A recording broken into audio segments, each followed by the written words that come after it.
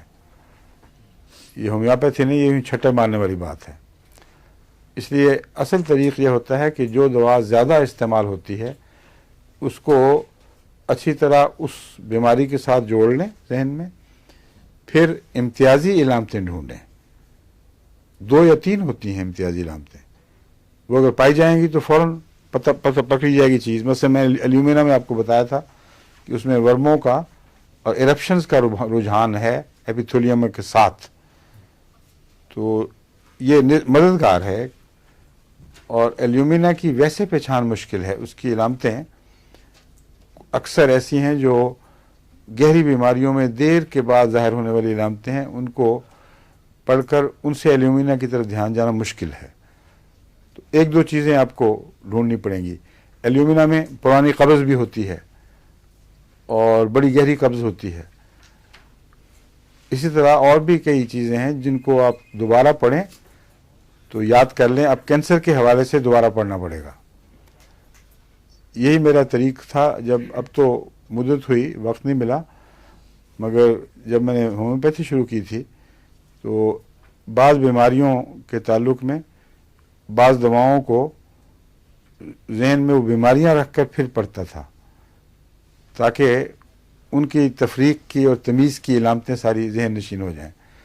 اس کی وجہ سے بہت آسانی ہو گئی تھی.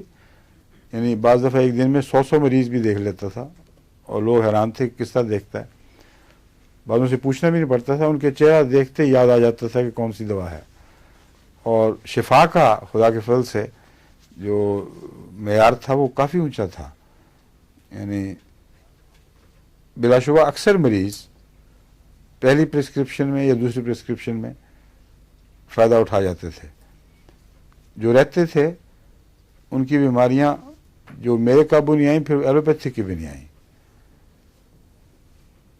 بہت مدت کے بعد پھر کوئی دوائی ایسی پڑی جس سے یاد آ گیا کہ اوہ اس وقت اگر یہ ذہن میں ہوتی تو شاید استعمال کر سکتے، مگر یقینی طور پر نہیں کہا جا سکتا. تو آپ لوگ بھی میرے اس طریق پہ کاربند ہوں تو آپ کو بہت فائدہ پہنچے گا.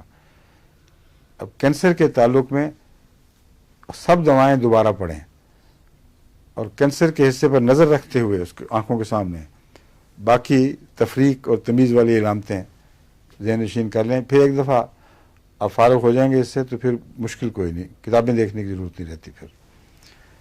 تو ارجنٹم میٹیلیکم کا میں آپ کو بتا رہا ہوں، اس کا جو ریکارڈ ہے یوٹرین کینسرز میں، ٹیومرز میں، enlargement of ovaries, infiltration of the tissue, ان سب چیزوں میں یہ چوٹی کی دوا ہے. آرم میور کو بھی ان چیزوں میں کینسر میں کافی شہرت ہے، مگر بعض حصوں کے کینسر میں. ناک کے کناروں پر اگر کینسر ہو، یہ 2 جگہیں ہیں جہاں ملتے ہیں، اس میں آرم میور کو خصوصی شہرت حاصل ہے. اور اسی طرح زبان کے کینسر میں اس کی جو باقی علامتیں ہیں وہ آپ کو یاد ہونی چاہیے. کئی دفعہ آپ کو بتایا آرم میور کا مریض کیا کرتا ہے، اس میں خودکشی کا رجحان پایا جاتا ہے، گہرے غم کا رجحان پایا جاتا ہے. اور بھی اسی طرح کی چند علامتیں ہیں، وہ یاد رکھ لیں. تو جہاں ناک کے کنارے کا کینسر دکھائی دے گا آپ کو لمبی تحقیق کی ضرورت نہیں. اور اسی طرح اس کے جو زبان کا کینسر بڑا سخت ہوتا ہے، بہت ہی تکلیف دہ چیز ہے، اس میں بھی یہ مفید ہے. زبان کے کینسر میں نے آپ کو بتایا تھا کہ چھالیا، بتایا تھا نا آپ کو کہ نہیں، چھالیا سے ہوتا ہے. جن لوگوں کو عادت ہے چھالیا کھانے کی، تمباکو نہیں کھاتے، ان کے بھی ہو جاتا ہے. اس لیے جب ڈاکٹر کہتے ہیں کہ تمباکو سے زبان کا کینسر ہوا ہے تو بعید نہیں کہ تمباکو چونکہ پان میں ڈال کے کھایا جاتا ہے اور چھالیا ساتھ ہوتی ہے، اس لیے اس کی وجہ سے ہوا ہو. چھالیا کا پتہ کریں، اس کا ہومیوپیتھک کوئی بنایا ہوا ہے کہ نہیں کوئی نسخہ؟ اس کی دوا ہومیوپیتھک بنی ہے کہ نہیں؟ کینسر زبان کا ہے، اگر یہ کرونک السرز وغیرہ ہو، کینسر نہ بھی ہو، ہاں اس میں بھی یہ جو میرا خیال ہے اس کو امکان کام آنا چاہیے، لیکن اس میں تو سب سے اچھا نسخہ کامیاب ایک تو وہی جو میں کمبینیشن دیتا ہوں، وہ کمبینیشن آزمودہ ہے، فیرم فاس، سلیشیا، کالی میور اور کالی فاس۔ اگر گٹھلیاں ہوں تو پھر کیلکیریا فلور ڈالا جاتا ہے، ورنہ منہ کے عام کینسر میں یہ دوا بہت ہے۔ اس کے علاوہ کیلنڈولا لوشن کے غرارے بہت ہی مؤثر چیز ہے۔ اچھا، کیلنڈولا کو میں نے دیکھا ہے کہ کینسر میں اگر اندرونی کینسر ہوں اور زخم بھی ہوں تو کیلنڈولا مددگار کے طور پر بہت اچھا ہے۔ وہ اگر بیرونی زخم ہو تو اس سے واش کرنے سے اس میں کافی فرق پڑتا ہے، اور اس کی وائلنس، اس کی جو شدت اور بغاوت ہے اس میں کمی آتی ہے۔ اور اندرونی زخم کو بھی 200 میں اگر آپ دیں تو وہ اندرونی طور پر زخموں کو سنبھالتا ہے، اور بیرونی طور پر واش کرنے کے لیے لوشن کو پانی میں ملا کر وہ دینا چاہیے۔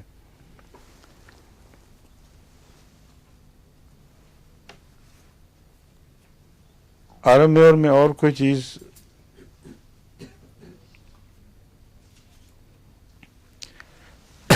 کینسر کے، زبان کے کینسر کے متعلق اتنی قطعی گواہی آرم میور کے متعلق نہیں ہے کہ اس نے اس کو شفا دے دی ہو، اللہ کے فضل سے۔ ارجنٹم میں جو باتیں ہیں اس میں تو قطعی گواہیاں ہیں کہ شفا ہو جاتی ہے خدا کے فضل کے ساتھ۔ اس میں یہ محاورہ ڈاکٹر استعمال کرتے ہیں ڈاکٹر کے، یوزفل۔ یوزفل کا مطلب یہ بھی ہو سکتا ہے کہ شدت میں کمی آ جائے، اس کے پھیلاؤ میں کمی آ جائے، مگر ضروری نہیں کہ شفا بھی ہو جائے۔ مگر وہ جو میں نے نسخہ دیا ہے وہ کینسر میں بھی استعمال ہونا چاہیے، ساتھ سلیشیا والا۔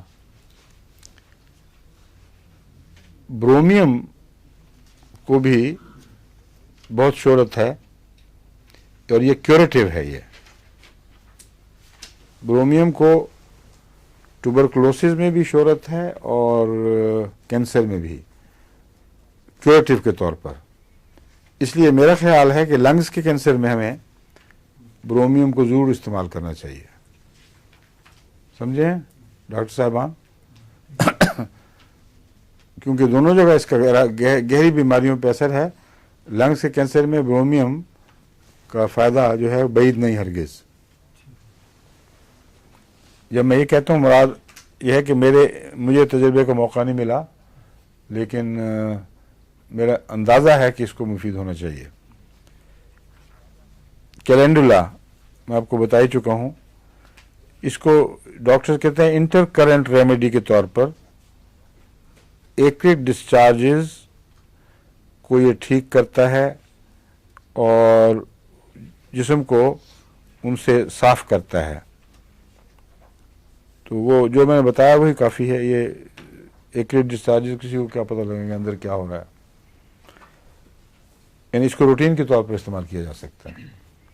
کولیسٹرینم جگر کے کینسر میں مفید ہے، مگر اس کو جلدی استعمال کرنا چاہیے، آغاز ہی میں۔ بہت جب بڑھ جائے تو پھر کولیسٹرینم سے میرے علم میں تو ابھی تک کوئی شفا نہیں ہوئی، لیکن یہ ضرور ہے کہ جن کے جگر کے میں بائل غلط بن رہے ہوں، بعض پتوں کی پتھریاں وغیرہ ہوں، ان میں جب میں ان کو نسخہ دیتا ہوں کولیسٹرینم اور اس کے ساتھ فائٹولاکا بیری، تو یہ فیٹس کو بھی کم کرتا ہے اور ان کے جو مادے ہیں ان کے اخراجات جگر کے ان کو صحت دیتا ہے۔ اور میرا اپنا تاثر ہے کہ اگر پہلے اس وقت پہ استعمال کیا جائے تو ایسے مریض کو کینسر ہوگا ہی نہیں، کیونکہ جن کو بھی دیا گیا ہے پتھریوں کی حالت میں بھی اللہ کے فضل سے ان کو کسی قسم کا کوئی بد اثر ظاہر نہیں ہوا۔ دوسرا، چیلیڈونیم بھی جگر کے اخراجات کو درست کرنے کے لیے بہت مفید دوا ہے، اور چیلیڈونیم بھی ان دواؤں میں سے ہے جس کا جگر سے اور لنگس سے تعلق ہے، دونوں جگہ۔ اس لیے اس کو نہیں بھولنا چاہیے گہری بیماریوں میں.